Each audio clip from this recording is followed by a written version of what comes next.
आखिरी यूनिट एकदम जहाँ पर तुम्हारा सिलेबस पूरा ख़त्म हो जा रहा है, unit 6 redemption of debentures. Debentures के रिडम्पशन के लिए बात करनी है।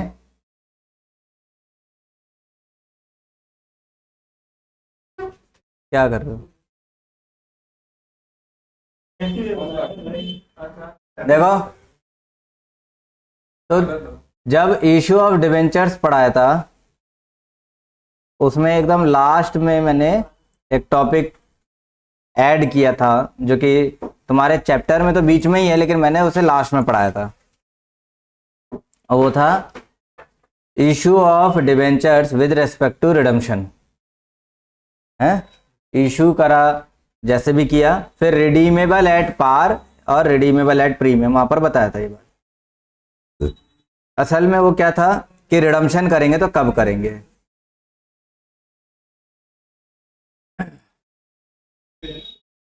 प्रेफरेंस शेयर्स में और यहाँ पर मैक्सिमम जो है वो है 20 साल। ठीक है, रिडीमेबल प्रेफरेंस शेयर्स या रिडीमेबल डिबेंचर्स अगर इशू किए गए हैं तो पहले ही बता दिया जाता है कि कितने साल के बाद रिडीम करेंगे। नहीं बताया जा रहा तो फिर मैक्सिमम 20 साल रहेगा। डन। तो हमें यहां पर देखना है इशू ऑफ डिबेंचर्स के बाद की बात समझनी है। मैंने इशू करा डिबेंचर ये बोलकर कि आज से 5 साल के बाद मैं रिडीम कर दूंगा। बीत गए 5 साल पूरे। अब जब 5 साल बीत गए तो अब मैं रिडम्पशन करना स्टार्ट कर रहा हूं, लोगों को उनका जो पैसा लिया था वो देना स्टार्ट कर रहा हूं मैं। तो जब ये स्टार्ट कर रहा हूं मतलब कंपनी लोगों को उनका पैसा देना स्टार्ट कर रही है कंपनी, तो देखती है कि मेरे पास मेथड कितने हैं, methods of redemption of debentures. तो 4 मेथड है। Lump sum method, installment method, open market method और कन्वर्जन मेथड। 4 मेथड हो गए। प्रेफरेंस शेयर्स को रिडीम करने के 3 मेथड थे, डिबेंचर को रिडीम करने के 4 मेथड है। एक तो लमसम मेथड है, सारा पैसा एक ही बार में देके और निपट जाओ और साइड हट जाओ। दूसरा है इंस्टॉलमेंट मेथड, 5 साल के बाद रिडीम करना शुरू करो और हर इंस्टॉलमेंट पे थोड़ा थोड़ा पैसा देके खत्म कर दो। इंस्टॉलमेंट मतलब जैसे मंथली भी हो सकता है, क्वार्टरली हो सकता है, हाफ ईयरली हो सकता है, ईयरली हो सकता है, साल में एक बार पे करो है। ओपन मार्केट, अब ओपन मार्केट वाला वो आरबीआई वाला पड़ा है ना, वो ऐसा ही कुछ ये है। कंपनी मार्केट में जाएगी, सेकेंडरी मार्केट में जाएगी और वहां देखेगी कि डिबेंचर्स का रेट क्या चल रहा है। ओपनली पब्लिक से कहेगी कि लाओ और डिबेंचर लाके मुझे बेच दो, मैं खरीदने आ गया। समझ में आ रहा है? तो जो भी रेट चल रहा होगा मार्केट प्राइस, उसी मार्केट प्राइस पे खरीद लिया जाएगा, कंपनी उसी मार्केट प्राइस पे खरीद लेगी डिबेंचर्स। और लास्ट आता है कन्वर्जन मेथड।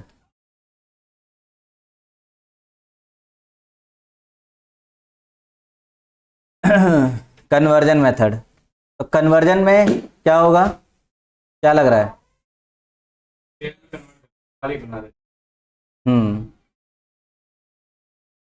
कन्वर्ट कर देते हैं, एक क्रिश्चियन को हिंदू बना देंगे।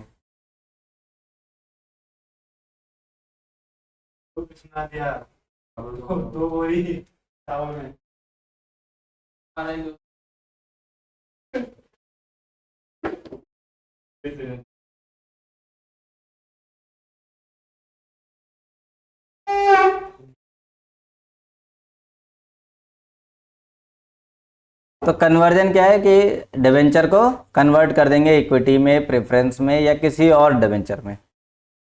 डिबेंचर्स के अपने नाम होते हैं, है ना। नाम कैसे होगा? जैसे तुम लोग पढ़ते होगे ना 9% डिवेंचर्स, तो ये है डिवेंचर का एक तरह से नाम कह लो। एक और होगा 10% डिवेंचर, तो तुम 9% डिवेंचर को रिडीम कर रहे हो। कैसे? कन्वर्जन। तो कन्वर्जन में क्या हो गया, तो उसे कन्वर्ट कर दिया 10% डिवेंचर में, या इक्विटी शेयर में, या इक्विटी शेयर में, या प्रेफरेंस शेयर में, किसी में भी कन्वर्ट कर सकते हो as the questions prescribe. Clear है? आगे कुछ बातें कानूनन। Provision under the company act 2013 for issue of debentures. Issue of debenture के लिए सेक्शन 71(1), 71(2) और 71(3) कुछ कुछ 4 कुछ कुछ बता रहा है। 71(1) क्या कह रहा है?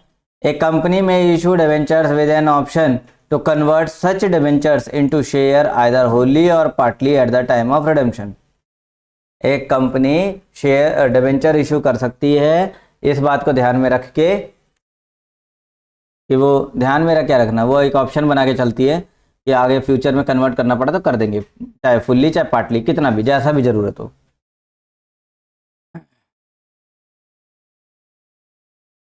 शर्त क्या है? Provided that the issue of such debentures with an option to convert into shares wholly और partly should be approved by a special resolution passed at the duly convened general meeting. General meeting में special resolution pass करके और तब ये बात decide की जाएगी कि डिवेंचर्स को कन्वर्ट करेंगे शेयर्स में।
ये तो कन्वर्जन के लिए सेक्शन 71(1) हो गया। अच्छा, अब 71(2) क्या कह रहा है? A company can issue any debentures which carry any voting rights.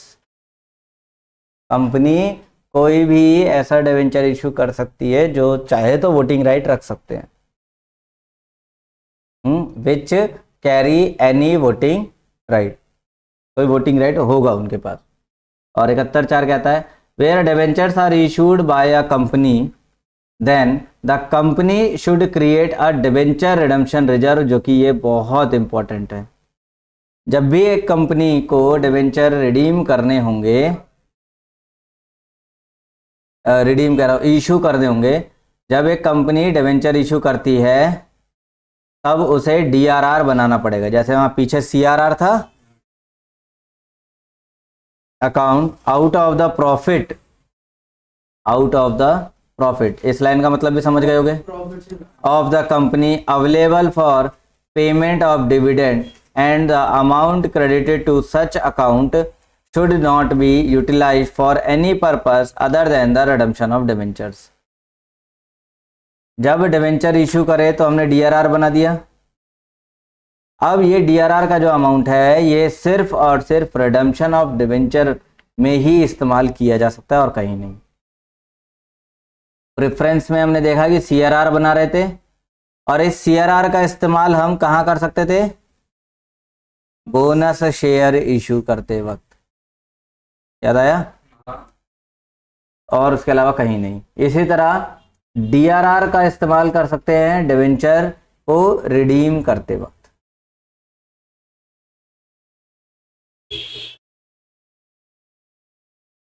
बाकी यहाँ इंट्रोडक्शन है, कुछ कुछ बातें हैं, तो हमें इतनी गहराइयों में अभी डुबकी नहीं मारना है, अभी बस समझते चलना है। रिडम्पशन ऑफ डिवेंचर्स कैसे हो सकता है, may be redeemed after a fix number of year है। डिवेंचर को रिडीम करना है तो कब कर सकते हैं, फिक्स्ड नंबर ऑफ ईयर्स, जितना पहले से फिक्स कर रखा है उसके बाद, और any time after a certain number of years has elapsed since there issue. Issue के बाद कुछ समय बीत चुका है ना, बीतने के बाद जब ठीक लगता है कर दो। और तीसरा, on giving a specified notice और बाय एनुअल ड्राइंग, सालाना भी अपना पे करते रहो इंस्टॉलमेंट में, कोई दिक्कत नहीं है। अब हम यहाँ बात करेंगे दो पॉइंटों की, important points.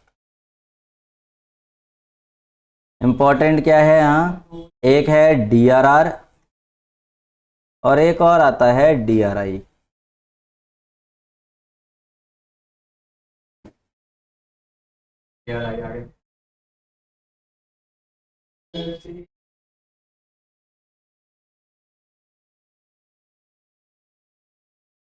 DRR, debenture redemption reserve, as per the law ये बनाया जाएगा 10% of the amount issued with nominal value, ठीक है। और अच्छा, ये 10% उसका भी होगा, उसका मतलब नॉमिनल वैल्यू तो होगी लेकिन उसी डिवेंचर का लेना है जो रिडीम करेंगे, जिसे रिडीम करना है उसी का 10% बनाएंगे, जिसे रिडीम ही नहीं करना, फेस वैल्यू, हाँ, जिसे रिडीम नहीं करना उसका फेस वैल्यू नहीं लेना है। फिर आते हैं डीआरआई। डीआरआई बनाया जाएगा 15%, डिवेंचर रिडेम्पशन इन्वेस्टमेंट।